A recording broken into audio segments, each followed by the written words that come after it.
Good afternoon. I don't have anything, but I'll say apologies from the top. The president has a speech scheduled at 1:30, so if I have to wrap a bit early today, that's why. So let's get to it.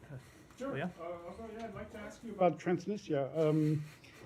Here comes Matt complaining I'm on time again. It was like 45 seconds. Go, Go ahead.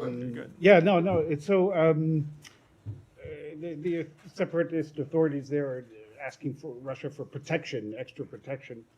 What is your take on what's happening there in that region? So, given Russia's increasingly aggressive and destabilizing role in Europe, we are watching Russia's actions in Transnistria and the broader situation there very closely. The United States firmly supports Moldova's sovereignty and territorial integrity within its internationally recognized borders, and we continue to encourage Chisinau and Tiraspol to work together and identify solutions to pressing concerns of communities on both sides of the Dnistru. Matt, do you want me to come to you now? Okay. I'm still trying to I think it was 2 minutes. digest I think it it. was 2 minutes. It was supposed to be 2 minutes. Yeah, well, I Remember, go ahead. time is relative.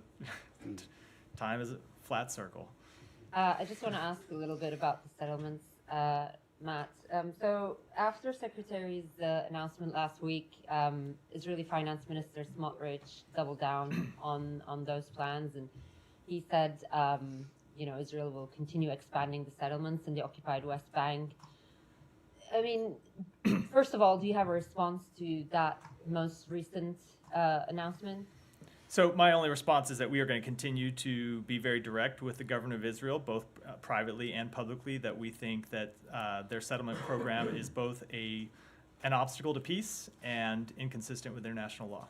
Right. This seems to be another topic between Israel and U.S. that you guys are increasingly at odds, and diplomacy, whatever you're saying to your Israeli counterparts, does not seem to be working.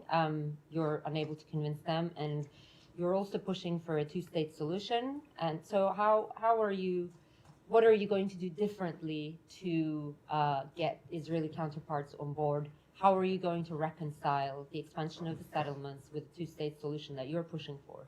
So first of all, I'd say that disagreements between the United States and Israel over settlements in the West Bank are something that date back far beyond the outset of this administration. These disagreements go back decades, in fact, over multiple administrations of both parties in the United States and multiple governments of Israel. So that's not a thing that is new in terms of a disagreement between the United States and Israel. Yes, but wouldn't you like to be the administration who solves that? Well, of course, and with respect to the broader question, we are going to continue to make clear to them, as I said, that we think settlements are an obstacle to peace, inconsistent with their national law, and we're going to have this conversation with them in the context of the larger challenges that Israel faces and the larger opportunity that we are ready to present to them with Arab partners in the region. So we've talked a lot about the work that the Secretary has done with countries in the region who want to further integrate with Israel, want to provide security assurances to Israel, want to move past the disputes that have existed between Israel and those countries for decades, but they're going to need Israel to make some hard choices. So we're going to continue to do that work and have those conversations with Israel. But as I've said a number of times, and as you've heard the Secretary say, ultimately it's Israel that has to make those decisions, and nobody else can do it for them, not the United States, not anybody.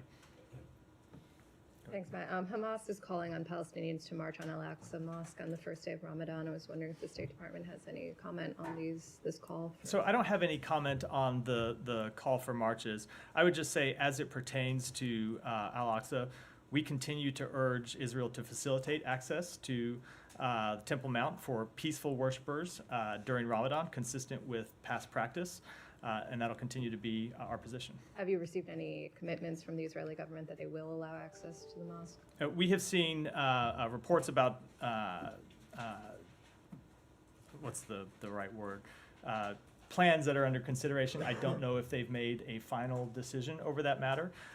We have urged them that worshipers should have access to AlAqsa during Ramadan. And the point that we have made clear to them is, as is true for a number of areas that we discussed with them, that's not just the right thing to do. It's not just a matter of granting people religious freedom that they deserve and to which they have a right, but it's also a matter that directly is important to Israel's security. It is not in Israel's security interest to inflame tensions in the West Bank or in the broader region, and so we'll continue to make that clear. Would there be any repercussions if any of these far-right ministers who have threatened to go actually worship at AlAqsa actually go through I just this? don't want to deal with a hypothetical. And could I follow up? My colleagues just completed an investigation that found that indiscriminate Israeli fire killed scores of members of a family that was sheltering in what they were told was a safe area of Gaza. Has the State Department, can you update us at all on the investigations into civilian harm?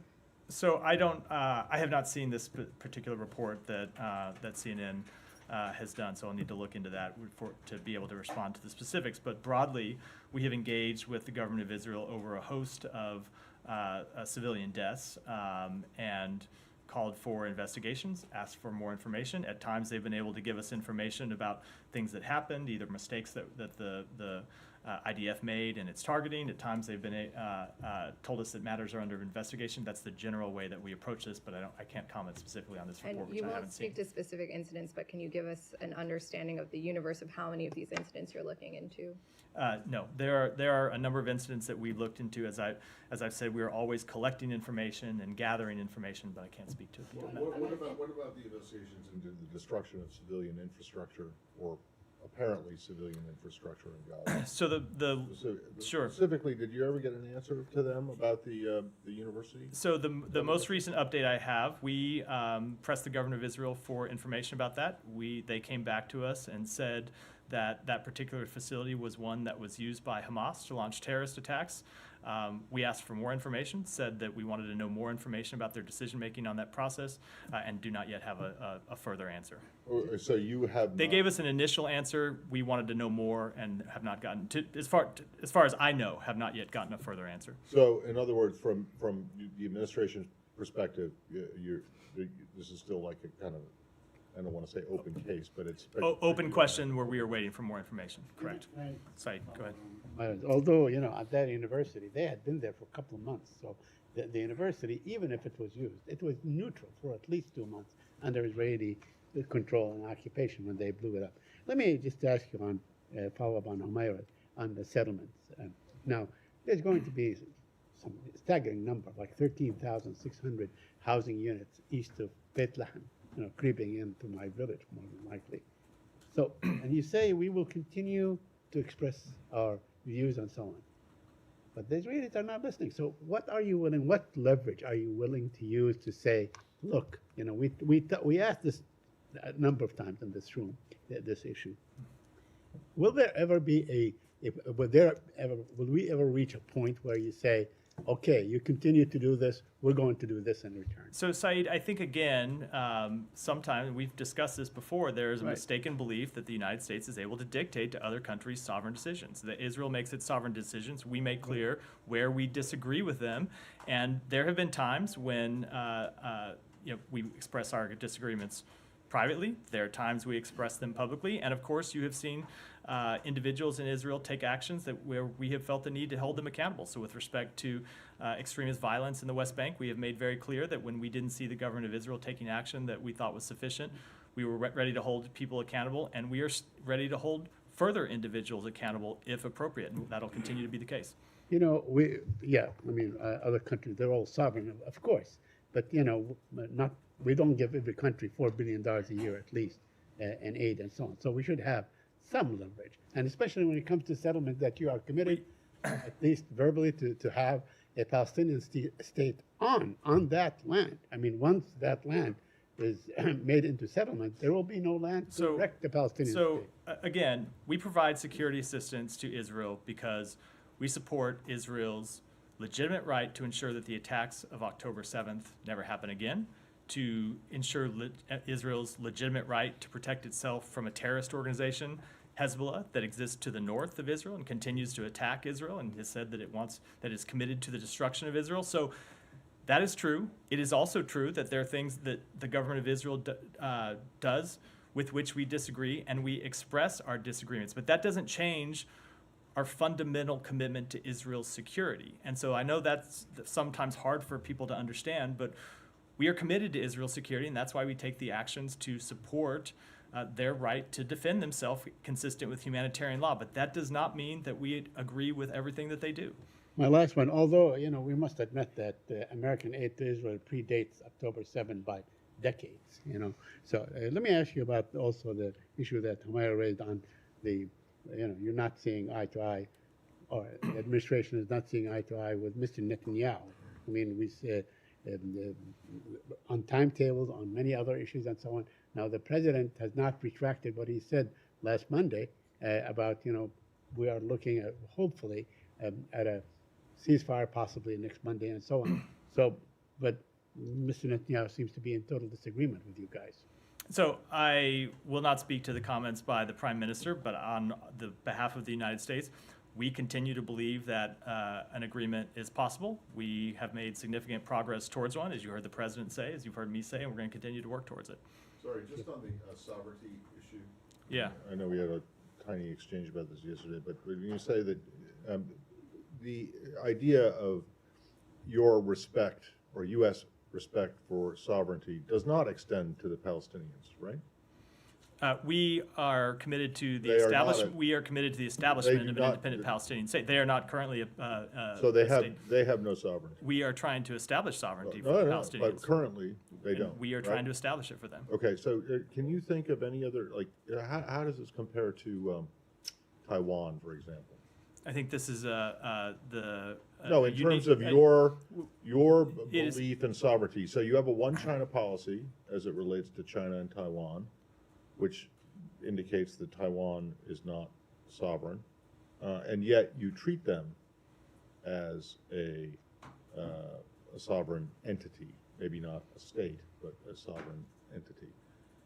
With the Palestinians, do you treat them with the same kind of regard, that maybe they're not a sovereign state, or you do not recognize them as a sovereign state, but at least they have a right of self-determination? So we do not treat them as a sovereign state, but we are trying to establish an independent Yes, Palestinian state. okay. I know. Well, Just let trying is- me get to the answer. And we do support self-determination for the Palestinian people. Okay, but they do not currently enjoy the administration's thinking, and previous administrations' thinking as well. They do not enjoy the rights of sovereignty that, say, Israel or Jordan or Australia or Madagascar have. So I don't know what you mean by the question, but we do not recognize them as an independent state. That's a factual matter. And But we so- are trying to and establish. thus, they have no right or claim to sovereignty. They are not a sovereign state at this Well, point, but just- we are trying to establish them as one. All right. Very quickly, to Matt's point, is the Biden administration ever going to reopen the consulate for Palestinians in Jerusalem? And if not, why not? I don't have any update on that matter. It's something that we continue to look at. Go ahead. Secretary raised the Oh, point, sorry, though, sorry. that the secretary said back in 2021 that this would be done. It's 3 years later. What's the holdup? And it's something that we continue to review, but I just don't have an update. Thank you, Matt. A couple of questions. Going back to Moldova, can you please expand on what you just said from my colleague? I understand there are a lot of pieces moving there, but what kind of reaction will that invite from the U.S.? And do you view this as an isolated event or part of a broader strategy that Russia is feeling emboldened given the Western delay in Ukraine? So I don't want to speak to what we might do. As I said, we're watching the matter very carefully. I don't want to speak to hypothetical what may happen down the road. But obviously, we have seen Russia take a number of incredibly reckless and destabilizing acts in the region. That's nothing new. So then that is the very reason, as I said, why we were watching this matter so closely. In Georgia, Russian occupiers, they kidnapped another Georgian citizen in Kareli. And Georgian government said that they informed international allies, including Geneva process co-chairs, which is the U.S. Do you have any reaction to Let me take that back and get your And comment. thanks so much. On Berlin talks, do you have anything for me? I know the U.S. is not in the room as of Jeremy and I don't have a readout from those talks, so no. And I have two more on Russia, if I may. Okay. About- One more. Okay, I'll try to put them together. About hostages, I know that there are some meetings today in Moscow. There's a chancellor visit to Paul Wayland. Any update on his situation and also the situation about involving other American Muslims? We did have a consular visit with Paul Wayland today. I believe you saw that the embassy made a statement about that. Part of our ongoing, long-standing process to provide consular assistance to American citizens who are detained overseas. We continue to work to try to secure the release of Paul Wayland and Evan Gershkovich, but I don't have any update on it. Janet, go ahead. Thank you, Matt. Two questions very quick. Secretary Blinken meets with the South Korean Foreign Minister Jo Tae-yeol today. What is the purpose of the meeting and what will be discussed? So I will not preview what will be discussed before he has a chance to have that meeting, and as is my longstanding practice. But they will certainly discuss cooperation on a number of issues in the region, destabilizing acts by North Korea, and of course the trilateral partnership between the United States, Korea, and Japan. And you can look, of course, for a full readout after the meeting. Secondly, the United States want South Korea to provide more weapons, include artillery cells, to Ukraine. What item do you specifically want? So I'm not going to speak with respect to specific conversations with South Korea, but I will, or specific military items, but we have, of course, encouraged a number of allies and partners around the world to step up and provide security assistance to Ukraine. And in fact, we've assembled a coalition of more than 50 countries who have provided assistance to Ukraine. And the way we see it is that every country has different capabilities, different ways that they can step up and help. And so we have engaged in a process to try to match up the needs that Ukraine has with different capabilities that other countries can meet. This issue will be raised at the foreign minister meeting today. Again, I don't want to preview a meeting before it happens. Thank you. Go ahead. Two questions from Pakistan, thank you. 4 foreign nationals were charged last week in the US with transporting suspected Iranian-made weapons on a vessel intercepted by US naval forces in Arabian Sea. Now, Pakistani authorities have told us that they have approached the US for consular access to 4 of them. Do you have any update on that? I would defer that question to the Department of Justice. When people are taken into federal custody, they're held by the Department of Justice, and it is that department that decides matters of consular access. For a second question. So Imran Khan, former Prime Minister, he has asked IMF to factor in countries' political stability in any further bailout talks. And as US knows, that Pakistan needs $2 billion loan in March to be able to avoid economic breakdown. How do you see this effort on PTI's part to be contacting IMF and also talking about election rigging? So I'll just say with respect to the IMF that we support Pakistan's efforts to break free from the vicious cycle of debt and international financing. The long-term health of Pakistan's government, or economy, is crucial to its stability. Pakistan's new government must immediately prioritize the economic situation because the policies over the next several months will be crucial to maintaining economic stability for Pakistanis. And we urge Pakistan to continue working with the IMF and other international financial institutions towards macroeconomic reforms.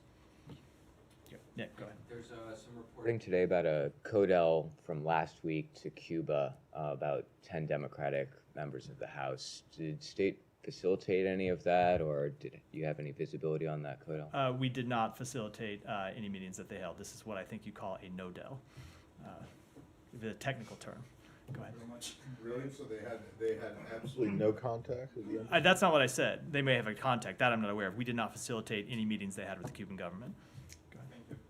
You reported yesterday that the United States supports the idea of European allies sending troops to Ukraine.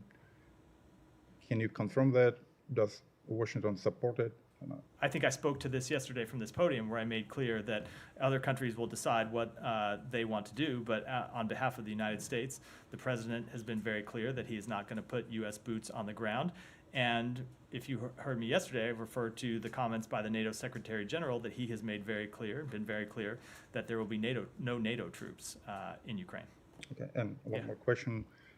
According to IMF data, the Russian economy grew faster than any of the G7 economies in 2023. And sorry, I just misheard. Can you just... According to IMF... According to IMF, yeah. IMF data, the Russian economy grew faster than any of the G7 economies in 2023 and is expected to do so in 2024. Can you explain this phenomenon? Does it mean that sanctions doesn't work? So I didn't see that specific report, but we have seen the Russian GDP decline dramatically since its invasion due to the sanctions and export controls that the United States and other countries imposed on Russia, and due in part to, in our belief, the hundreds of thousands of Russians, some of the best and brightest, who fled Russia after the outbreak of that conflict. Go ahead. States is helping Pakistan in the energy sector, and recent projects help Pakistan addition of 4,000 megawatt of energy capacity in Pakistan. Would you like to share some details about that? Share what? Some details about that? You have I will have to take that back and get you an answer. The U.S. Commission on International Religious Freedom disclosed that Indian embassy in Washington, D.C. not giving them visa for the last 3 years to monitor the ground situation in India about the religious freedom. And they also asked Biden administration to include India into CPC countries. Do you have any comments on that? What was the second part of the question? So they are I heard the part asking about Biden visas. administration to include India into CPC countries, U.S. Commission on International. Oh, so USCIRF is an independent commission established by the International Religious Freedom Act of 1998 to provide recommendations to the president. So I would refer you to them for any further comment. Yep, Humera, go ahead. I'll come to you next. Yeah, just to go back to your answer on settlements, Matt, and this is not something that I've heard for the first time, but I just want to put it on record. So you talked about wider integration of Israel into the region, and you talked about Secretary's efforts, which I've seen firsthand traveling with him. But so what U.S. is hoping is that you would have a broader normalization between Israel, Saudi Arabia, and perhaps like other Arab countries, and in return, Netanyahu would agree to a two-state solution or some form of it that would effectively put a halt to the settlements. What's the settlement element of that? So the settlement element of that is that if at the end of this you would have the establishment of an independent Palestinian state, and if you have an establishment of an independent Palestinian state, that would necessarily include the inability for Israel to build settlements in what is another country at that point. Now, the issue of existing settlements, as we have always been clear, is something that would have to be discussed in negotiations between all the parties. Right, and when you have been holding talks with the Israeli government, with Netanyahu and your counterparts there, have they actually privately told you anything that would make you think that they're open to any of these ideas, especially like putting a lid on the settlement expansion? I am not going to. Independent of this. Yeah, I'm not going to speak to. I'm not going to speak on behalf of the Israeli government. I will say what we have made clear, and you've seen the Secretary speak to this when he's in the region about the case that he has made to them, and why we think it's important that there be a coherent plan for the day after this conflict in Gaza that includes reconstruction, that includes governance, and in our view, you have to have the participation of other countries in the region to achieve such a coherent plan. And you also have to have the participation of other countries in the region to achieve real and lasting security for Israel. And so that's why we're going to continue to make that case. Yeah, one last thing on aid, and I've asked you this earlier this week, since the situation is even more and more dire. We're seeing a lot of reports of now, like, children, sort of starvation, malnutrition. So there seems to be like almost a complete collapse in the distribution of aid inside Gaza. We've seen Israel blame UN. I mean, does the United States share that view? Is it up to UN, and is it their inability to provide this? And what are you guys doing to address this urgently? So I think with respect to the distribution issue, the UN is unable to distribute food and other assistance inside Gaza the way that they would like to due to the security situation. So it is a matter that needs to be addressed by all of the concerned parties, and that's what we're trying to do. I will say we are also working on opening additional crossings to get humanitarian assistance in addition to Rafah and Kerem Shalom, and hopefully in a way that would alleviate some of the distribution issues that we face. There are other ways that we are exploring to get humanitarian assistance in, but we are also, and it's why you hear us talk about this so much and why we're devoting so much effort, trying to secure a hostage deal that would lead to a temporary ceasefire, because ultimately that would resolve a lot of the issues regarding the distribution of humanitarian assistance. And if there aren't there is an active conflict going on. It's much safer for people to move around. It's much safer for aid to be delivered.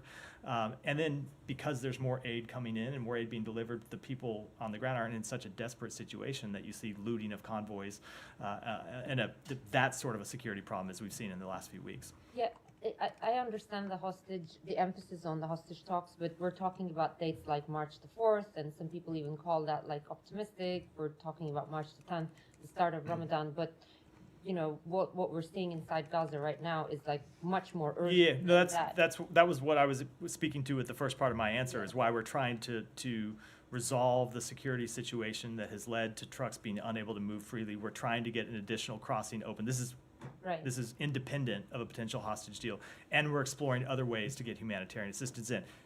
We're not just waiting for a hostage deal. We are trying to address that issue now, while also recognizing that the best solution to the problem would be a temporary ceasefire. Right. By the way, how is the third opening of the crossing will help the distribution problem inside? I don't want to speak to that now. It's something that we're pressing on, and if and when I have more details, I'll speak to him from here.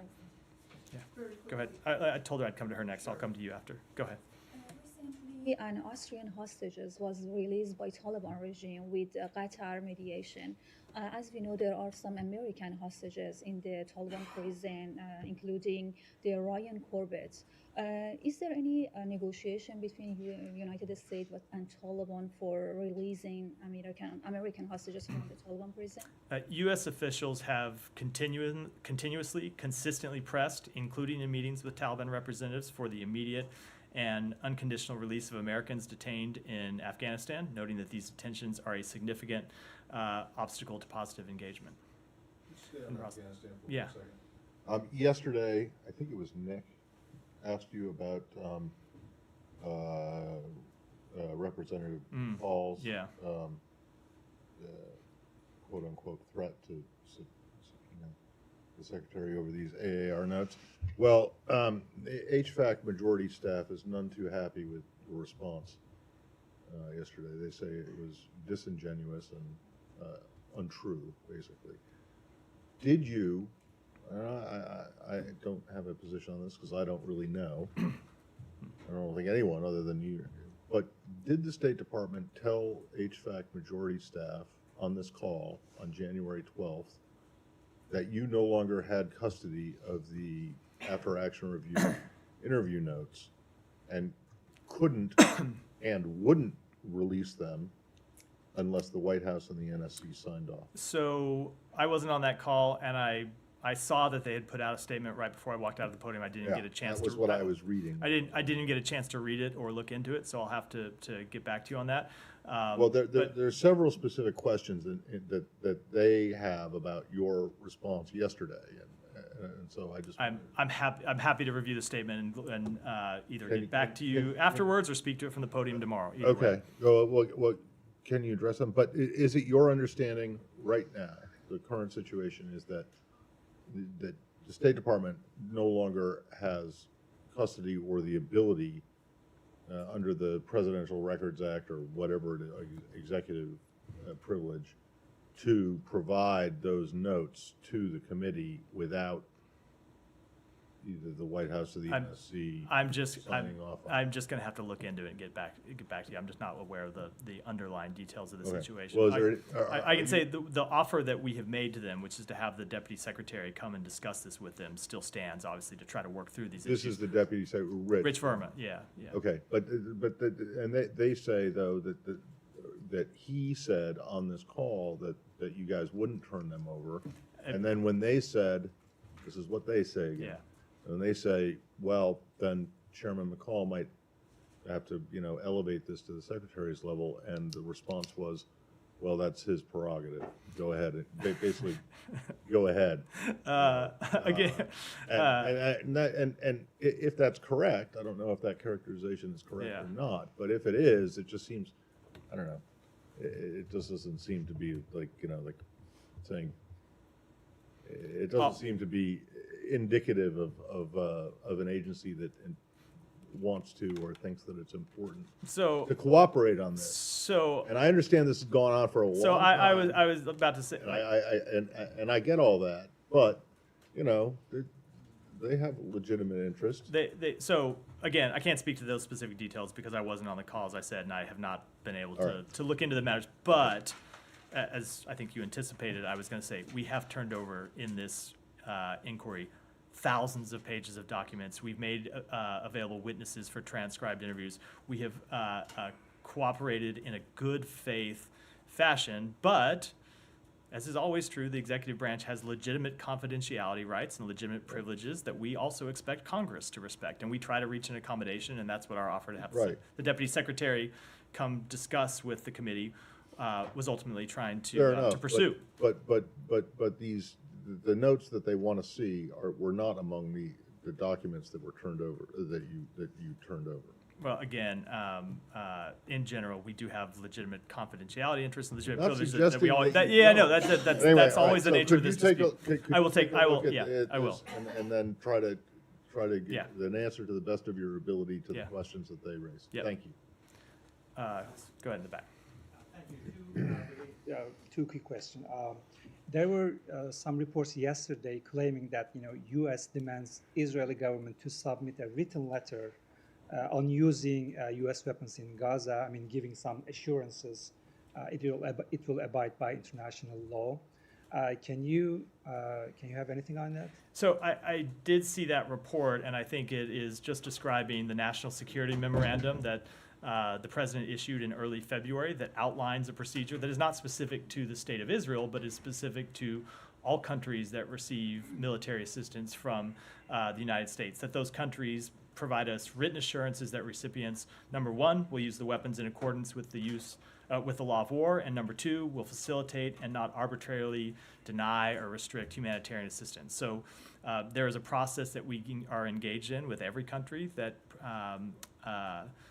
receives military assistance from the United States to make sure they are aware of the requirements of the National Security Memorandum, make sure that they are aware of the timeline that is outlined in the National Security Memorandum. Again, this is all public. It requires a 45-day timeline for these countries to provide written assurances. So we're going about that process now. And AlAqsa, and then we'll have to end because I think it's time for the president. Quick on Sandvine. The U.S. blacklisted Sandvine today.